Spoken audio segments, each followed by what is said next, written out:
नमस्कार.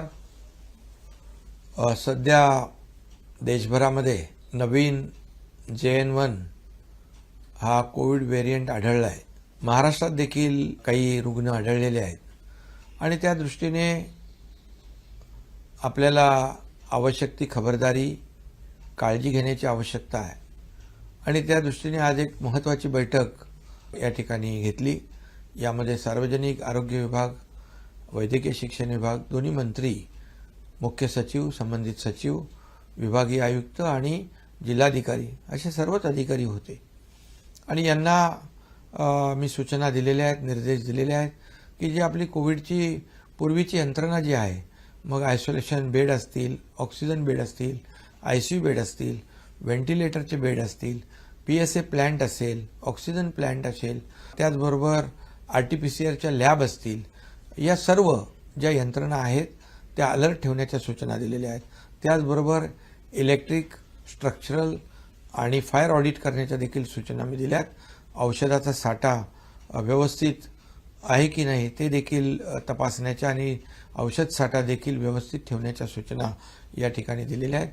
त्याचबरोबर काही लोकांनी वॅक्सिन घेतलं नसेल त्या कोविड वॅक्सिनेशनचं देखील ड्राईव्ह या ठिकाणी घेण्याच्या सूचना दिल्यात, जेणेकरून आपली यंत्रणा पूर्णपणे फुलप्रूफ तयार असली पाहिजे. आणि सार्वजनिक आरोग्य विभाग आणि वैद्यकीय शिक्षण विभाग दोन्ही यामध्ये विभाग काम करत आहेत, अलर्ट आहेत, मॉकड्रिल देखील झालेलं आहे आणि त्यामुळे ही जी सिस्टीम जी आहे ही सिस्टीम अद्ययावत करण्याच्या आणि मॉनिटर करण्याच्या सूचना आजच्या बैठकीमध्ये पूर्णपणे मी संबंधितांना दिल्यात. मला वाटतं ही आपली यंत्रणा पूर्णपणे अलर्ट आहे आणि काही त्याच्यामध्ये आणखी सुधारणा करण्याची आवश्यकता असतील त्याही सुधारणा संबंधित विभागाच्या माध्यमातून केल्या जातील. परंतु या ठिकाणी कुठल्याही नागरिकाची गैरसोय होणार नाही अशा प्रकारच्या सूचना आजच्या बैठकीत दिल्यात. हा व्हेरियंट माइल्ड असला तरी सुद्धा झपाट्याने पसरतोय, त्यामुळे ज्यांना अशा प्रकारचे सिम्पटम असतील म्हणजे सर्दी, खोकला, ताप, तर त्यांनी गर्दी टाळली पाहिजे, गर्दीपासून आयसोलेट झालं पाहिजे आणि गर्दीच्या ठिकाणी देखील लोकांनी काळजी घेण्याची आवश्यकता आहे. आज आपण पाहतोय की 25 डिसेंबर नाताळ येतोय, 31 डिसेंबर येतोय, त्यामुळे नागरिकांनी जास्तीच काळजी घेण्याची आवश्यकता आहे, पण घाबरण्याची आवश्यकता नाही. एवढंच आवाहन या ठिकाणी मी करतोय. कारण पूर्वी आपण या कोविडचं मोठं संकट आपण त्याचा सामना केलेला आहे. मोठ्या प्रमाणावर या अनपेक्षित संकटामध्ये सर्व टीमने काम केलं आहे. मग त्यामध्ये डॉक्टर असतील, नर्सेस आहेत, त्यामध्ये पोलीस यंत्रणा आहे, NGO आहेत, संपूर्ण प्रशासन आहे. याने एक टीम बनवून काम केलं आहे. टास्क फोर्सने आपल्याला मोठी मदत केली आहे आणि म्हणून आपल्याला त्याचा पूर्वानुभव पूर्णपणे चांगला आहे.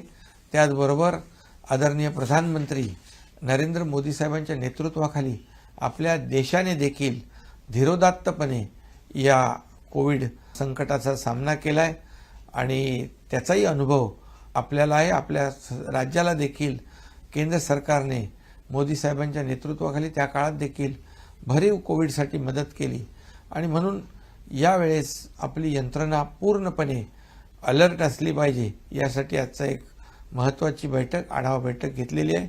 नागरिकांना देखील माझं आव्हान आहे, विनंती आहे की आपण काळजी घेऊया. गर्दीच्या ठिकाणी अधिक काळजी घेण्याची आवश्यकता आहे, पण पुन्हा एकदा मी सांगेन की काळजी घेण्याची आवश्यकता आहे, परंतु घाबरण्याची आवश्यकता नाही.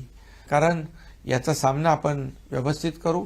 माझी विनंती सोशल मीडिया आणि मीडियाला देखील आहे, प्रसारमाध्यमांना देखील आहे की लोकांमध्ये कुठल्याही प्रकारचं संभ्रम, भीतीचं वातावरण निर्माण होणार नाही यासाठी आपलं सहकार्य अपेक्षित आहे. कारण आपण सगळ्यांनी मिळून एक टीम बनून हे नवीन आलेला जो काही JN1 व्हेरियंट आहे त्याला परतवून लावू आणि कोविडपासून आपल्या राज्यातल्या नागरिकांचं रक्षण करू. धन्यवाद.